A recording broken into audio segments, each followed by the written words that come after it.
Hi guys, and welcome to another edition of Vibing with Via.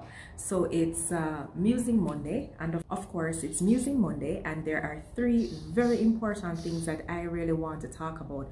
I mean, this past weekend has been one that has been very festive. There were some things that were circulating in the news, and I want to address these three things. So get to the edge of your seats and stay tuned.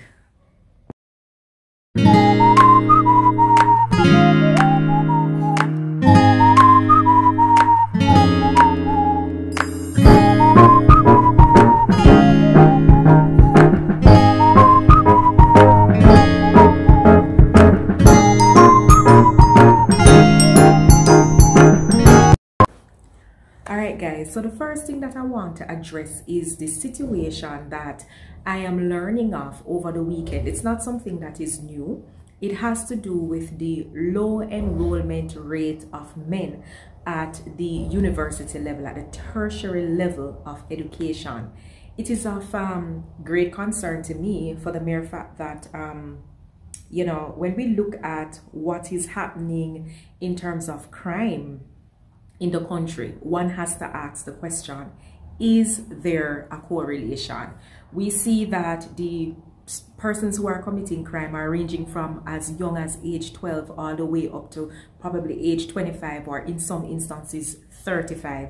What is happening to these individuals? Why is it that education does not seem to be a lucrative option for them? You know, I really wish that the bigger heads would take some time to do the study to see if there is a correlation, and also to look to see what are the issues or the concerns or the problems that might be leading to these younger men not opting for higher education. Is it a case that they are poverty stricken? Is it a case that they can't see why they should go and study, in some cases 3 years if you wanted to be a doctor, 5 years maybe if you were doing law, 3 years to go ahead and do the degree, and then 2 years at law school in itself to be called to the bar, etc. All of that drama. Maybe they just can't see the value in spending all the money to get that done, only to come out and hear, hey, there's no job available for you, there's no work available for you. Is it a case in which there is something that is wrong with our curriculum? Could it be at the secondary level that the options that we are presenting to our youngsters are not necessarily ones that are viable? What are we teaching? You know, are the traditional subjects still worthwhile in 2021 Jamaica? Is it setting up individuals to live a lifestyle that is going to be meaningful and fulfilling for them, so that they can actually make the decision to stick the course and stay on the straight and narrow? Why are the percentages so low at the tertiary level? It's a call for concern for me. You know, I might have some solutions. I really and truly might have some solutions. So anybody know the bigger heads number, then I probably want to make them know, so I'm over here, so I'm gonna have some ideas, crazy ideas we can help fix it. But they gotta be open first and foremost to deal with honest and open communication and some truth telling, you know what I mean? Because we can't move forward without us putting the cards on the table and just simply calling a spade a spade. The reality is, most of the money from a budget here in Jamaica is not spent on education, and that in itself might be a problem. Maybe that is why we can't seem to fix it. Maybe that is why we have so many other social problems, because whether we like it or not, every single thing will span from education. So, you know, the men are hot on my agenda today because everything that I'm discussing is about them. And that indeed is the first one. You know, the fact that we need to see some increase. Even when you look at education, the arts, humanities, hello, percentages are low. The men are not applying to be lawyers and doctors either. I can't say that there is an area at the university now that the males are dominating in, except I think it is what, sports? I think it is sports and one other area that the men might be dominating in. Hello people, call for concern. We have to get it right, because our men are being left behind, they're being marginalized, and guess what? somebody has to stand up for the men. So hello, advocate, you know what I mean? I've always had an interest in boys in education because I really don't think that the curriculum is so designed to incorporate and include them in a meaningful way. A lot of things are geared towards the females, or just a little bit too generic and a little bit too general, that even for me as a female at times I'm like, okay, why am I even doing this? You know what I mean? So we might need to get back to the drawing board and ask some pertinent questions and rip apart and tear apart and rebuild, restructure, refocus, and align our program in a way that it will be attractive to the males within the country. All right, so that's thing number one. All right, so the second thing on my agenda is very disturbing, sickening. When I say I'm disgusted by it, I'm really disgusted by it. Someone sent me a TikTok video in which there is a young man, I think he's probably maybe 11 or 12 now, who was abused by his babysitter. Babysitter, I think, was about age 20 or 21. Her role was to oversee what was going on in the home in the absence of the parents, and oversee she did. Except she was overseeing his body parts, you know what I mean, his private areas, molesting the people's child. You know, can you imagine a young 20-odd-year-old girl just reaching out and having sex with a kid, with a minor, against his will, against his consent, knowing that he's innocent, knowing that he's not exposed to this kind of thing? And when he got to the stage where he's saying, something ain't feeling too right about this, he decides that he wants to tell his parents. And of course, she encourages him not to, because she said she would be in trouble and he too would have been in trouble. Poor little boy complied, had this as a secret for a good little minute. You know what I mean? Just go on, Bill. But then you know when something not right and you gotta tell yourself, I gotta say something, because you know within yourself that the feeling is wrong. And he did. He spoke up about it. The woman became pregnant. This is a sad thing. Lets this little boy know that he's the daddy. You're the baby daddy, you know? And eventually he went and he told his parents that the child that this young lady is about to have is his. And the parents are like, what in the world? What are you talking about? Like, why? You need to get a check. You know what I mean? What the hell do you even know about being a daddy? What do you know about being a father? What do you even know about sex? To be telling me that you're going to be the child's father. Lo and behold, the confrontation went on, the confessions came, the test was done, the DNA test, and the results came in and said that, yeah, yours truly, little boy, is the baby daddy.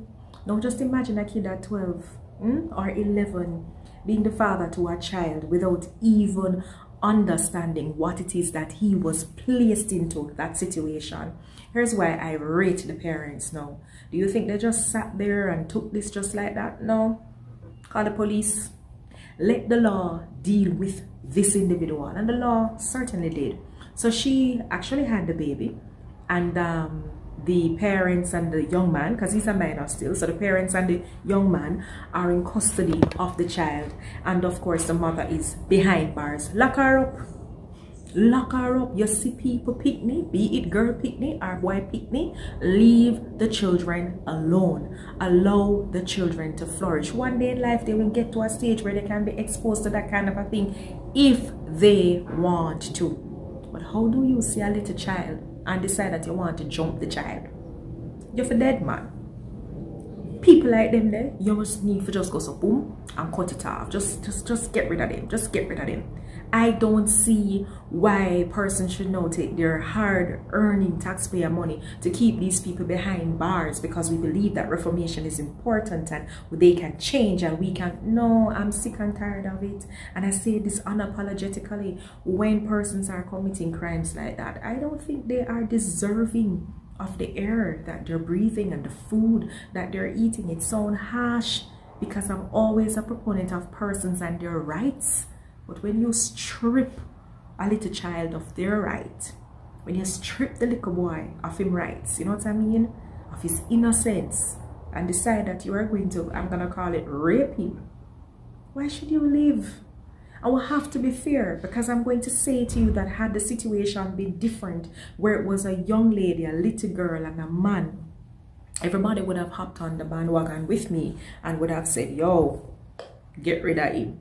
Now, this case that I'm speaking about, of course, did not happen in Jamaica, but it is still called for concern because here in Jamaica, we're seeing crazy things happening. I mean, just over the weekend, we learned of a father or stepfather, whatever it is, to a child, a little boy, 4-year-old, I believe, beat the picnic to death. All in the name of what? Picnic don't want to eat food. So if you don't want to eat the food, you don't leave him alone. At some point in time, when him get hungry, him go want to eat, no. But you figure that the best thing to do is to sit down and hit that child, hit that child, hit that child, hit that child. In the name of eating food, you not sick in your head, you not crazy. What you are is wicked. And for that act, I don't believe that you should be benefiting from my hard-earning taxpayer money. Hands down, it's just how I feel. So come for me if you want to come for me for thinking that, oh, I should not say that and I shouldn't say this. I say it already. And I'm not apologetic about it. It's really how I feel. So now, that was a bonus because it wasn't a part of the 3 things that I wanted to talk about. But I'm coming up now with thing number 3. I have to come a little bit closer. Because the reasoning, you know, and the liberty, you know, it will turn up. This is not going to be the thought or the idea that the women are necessarily going to join with me on and celebrate and clap and say, yeah, my girl, yeah, via where you talk the truth and nothing but the truth. But you see, because I have always been accustomed to standing my ground, standing on my own and sharing how I feel, I care zero who wants to be on my side, because guess what? It's my music. It's my thoughts and my shoulders, as you can see from here to here. Then broad, back broad. So I can stand up and talk about what I'm going to talk about. We would have been seeing circulating in the media for some time now the bitter battle that has been going on between Asafa Powell and the mother of one of his children. Now, at the onset of this drama, there were a lot of persons who had things to say. Drag the man's name through the mud. You know, persons that I know too. I saw it on social media. I did not comment because as far as I'm concerned, that is his personal life. And I really and truly never needed to get involved in it at that point in time to take sides or to say who was right or who was wrong. Because to be honest with you, I have never met Asafa Powell besides seeing him on my television screen. And the young lady, I think her name is Amina. I think it's Prasad Webb. She was also a television personality at some point in time.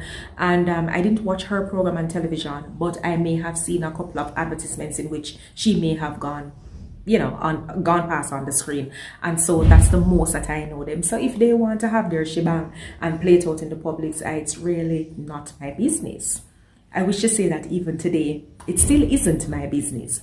But the reason I am deciding to talk about this is because Asafa has finally opened his mouth and he has made a decision to speak what is his truth. Now, I am neither aligned to Asafa or the child's mother. I am just an outsider listening to both sides of the story, and then I am going to now say what is my own thoughts on the issue. Here's the thing. So Asafa's story in the matter is that he is actually deeply cut by the accusations that have been circulating in the media to suggest that he is a deadbeat father, that he doesn't take care of his daughter, and you know, the fact that he doesn't want to pay child support, and you know, basically painting him in a very negative light, something that I find that women in general like to do to other women, 1, and 2, that women like to do to men, even if it is a situation in which the man would have been doing his best or going above or beyond, you know. Now, I find it interesting that Asafa is a public figure and this young lady is a public figure. Yet he is saying that he learned of the fact that he would be a potential father in the media. So how did it happen? Because if I am pregnant and I don't say to my partner, to my spouse, hey partner, spouse, I am pregnant, how will he know? I mean, I would have to say something to someone, whether it is to a relative, to a friend, to somebody else who is in the media, to the doctor. So the story must have did quote unquote leak from somewhere, right? But according to Mr. Powell, he learned of this in the media. He said the moment he learned that this young lady was pregnant and she's saying that she's pregnant for him, boom, he reached out, and in so doing she said that that was the case. So he made a decision that an appointment should be set up. I mean, this don't sound like a deadbeat father to me, okay? So he made a decision that an appointment should be set up. He said the moment that had happened too, he bought a car, gave the young lady a car. Before she was able to drive, I guess, or before the car was bought, he had a friend of his carrying her around, you know what I mean, chauffeur driven and bear things, you know, and he was providing for her and taking care of all the appointments, so to speak, up to the birth of the child. I also understand that there are instances, according to Asafa, where the child will be left with his parents and the child will be staying with his parents in a home that he provided. Now, let us not forget that Asafa is somebody that is always traveling, okay? And so, if it is that he's a single individual, and I'm going to use single loosely here to suggest that if he has a home that he would live in, the fact that he would not be present at home, technically, who would be there to help to oversee the raising of the child? So it would make sense that the child is either with the mother or the child would be with a family member who is able to ensure that the child is getting the best care. And based on what he said, there were intervals in which his parents actually stepped in for that child. Now, it was interesting to note that the young lady was sent back to school. Those were his words. She was sent back to school, and he was the person who paid for all those expenses. He paid for the expenses for his child to go to school, you know, school uniform, the books, the lunch money, we know the usual. Now, he also mentioned that there was one point in which he had cut back, and persons can decide if they want to crucify him for cutting back, if they believe that it is okay for him to have cut back. I listened keenly, and if what he said is actually the truth, then I can understand why he would cut back. So he mentioned that his daughter was left with his parents for maybe a 2-month span, and in that time period, you know, I guess is when he had cut back. After that 2-month span, he said the mother came, took the child, and within 2 weeks brought back the child there. And so I guess he wasn't paying the child support to her because the child was not living with her. And that is when all hell broke loose, and she decided that she was going to take him to court. And again, this became a very public debacle. Big words, box, foot, girl, vocabulary up there. Yes, so it became this big, you know, show for John Public. And of course, it invited all the experts to have an opinion on his life and his parenting, and everybody wants to talk all manner of things that they do not know about him. Now, let me just be clear here. Disclaimer. Again, I'm not taking sides.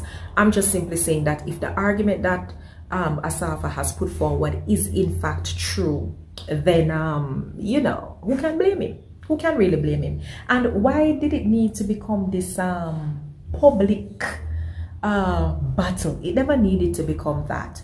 But I think sometimes when you're dealing with celebrities and you're dealing with women who probably have their own motives or their own agenda, you know, it can become nasty because they know that you have a reputation, they know that you have a character out there that people know, and it is very important that they smear your name so that as long as you live, as long as you say you are X or you are Y, people will not necessarily see you for the fame that you have brought to the country or for the goodness of whoever is Asafa Powell, but more than likely they will see you as the deadbeat father.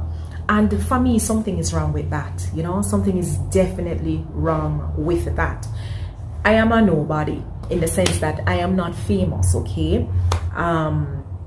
But then I guess everybody is famous in their own rights, because maybe if you were to call my name in some circles, people be like, oh, maybe popular in some circles, you know what I mean? But let's just say in terms of national glory, yes, I represented Jamaica before, but nobody knows about that. That's not what they put on TV, the era within which I was serving my country. Nobody puts that on television.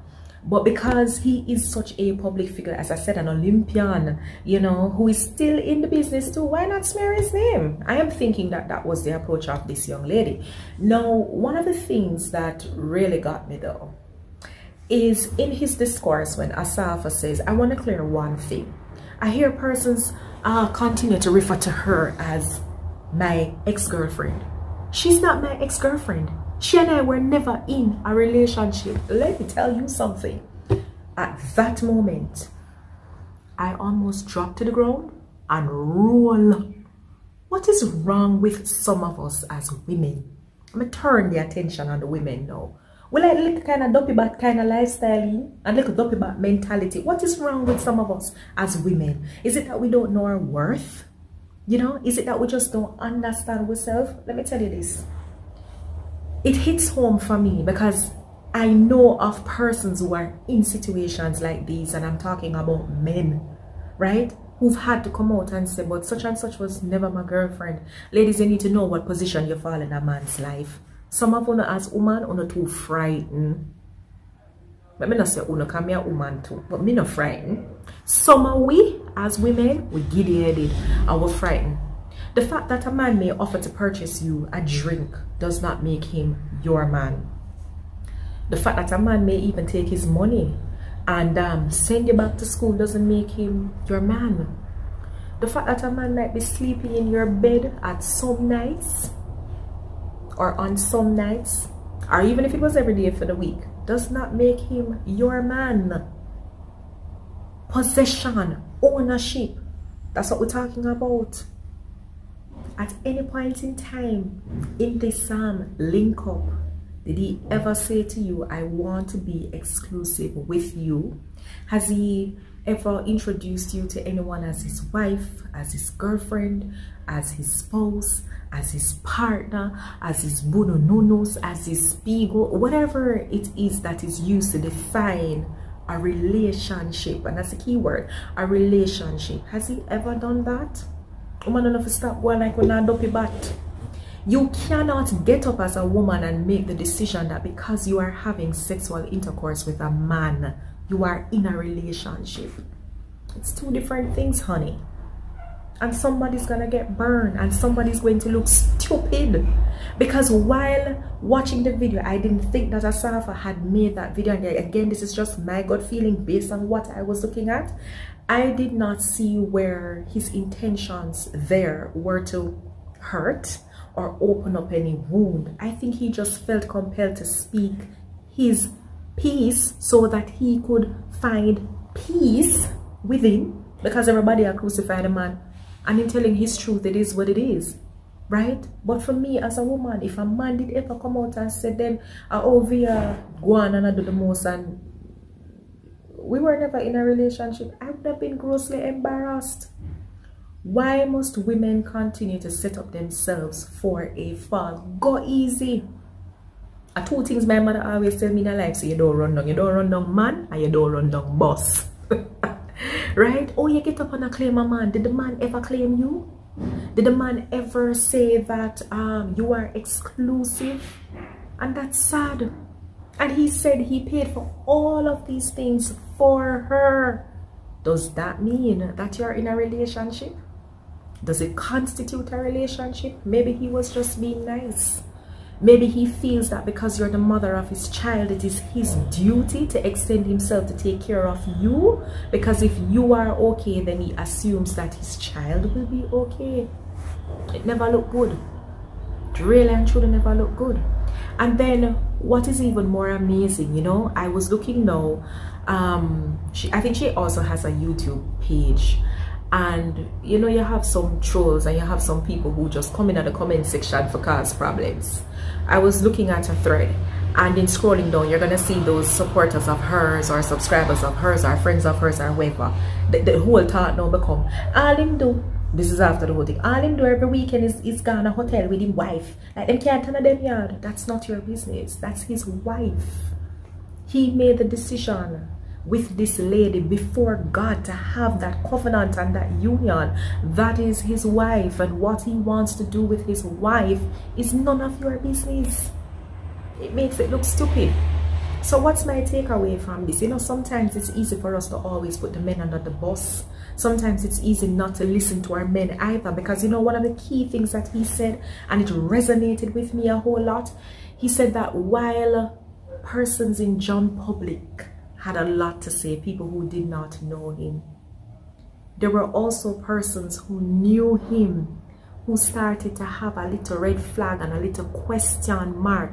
Hear what I say? Despite knowing him, because of what was being purported by the media, the dirty media. And I'm going to say the dirty media because I don't think that that is responsible journalism. They're just some things that you keep under wraps. But I get it. News is sensationalism. So if this is what is going to make your paper sell, if this is what is going to increase your traffic, then by all means you're going to do it. Not everybody think about what is ethical and what is moral and what is decent, you know. Not everybody will think about that in the moment. It's always coming down to this: money, cheddar, mula, you know, the root of all evil. But I felt it for Asafa. I really and truly felt it for Asafa, because like he said, some of the people that should have known better and closer to him, who saw what was happening, people who should have stand up in their corner. What did they do? Some of them side with the enemy. I know this oh so well. I know of persons who have been in situations like this and just standing on the outside and observing what is going on. Yes, the people who are closest to them, who probably should have looked and said, but then it's kind of odd though. Like, where you ever come from an era, man don't blame a woman. So if the man not claim the woman something somewhere. But we are always of the opinion that the men are also wicked, also wretched, also doggish. And so if the woman comes out and says X, then I saw it go. A time for we stop it. I believe we need to be a little bit more objective, and we need to listen to two sides of the story. We should be able to pick sense out of nonsense. But you know, for the ladies too, I'm saying have some value, man. Have some self-worth. This thing where you run back a man enough is stop it. If it's not your man, it's not your man. And if he's not claiming you, then he's not your man. And it's a question that you ought to ask. Put it on the table out there. Excuse me, Mr. Sir, are we in a relationship or no?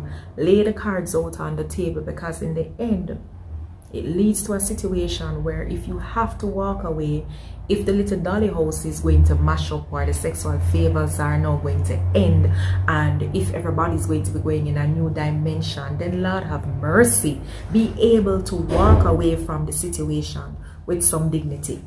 All right, so that's it, you know, people. My 2 cents. I really and truly wish Asafa all the best, and I wish the young lady all the best, and I just really hope that this is the end of that drama, because like I said, there's a child that is involved, and the things that go out in the media, the things that are on social media and they're circulating, don't make nobody fool you. As long as the world lives, it exists and it can be found, and you really don't want to create a situation in which she's going to become emotionally scarred because her mother and father were involved in this big public battle. So I wish them all the best, and I'm just saying to everybody that's out there, be mindful, and most importantly, even for the ladies, I'm saying let us look out for the men. You know, the men are falling back in a number of ways now, whether it is by them accessing education, whether it is that they're now being abused, and they're being abused from their young, and despite them not being perfect, when they're right in a situation, then even as women,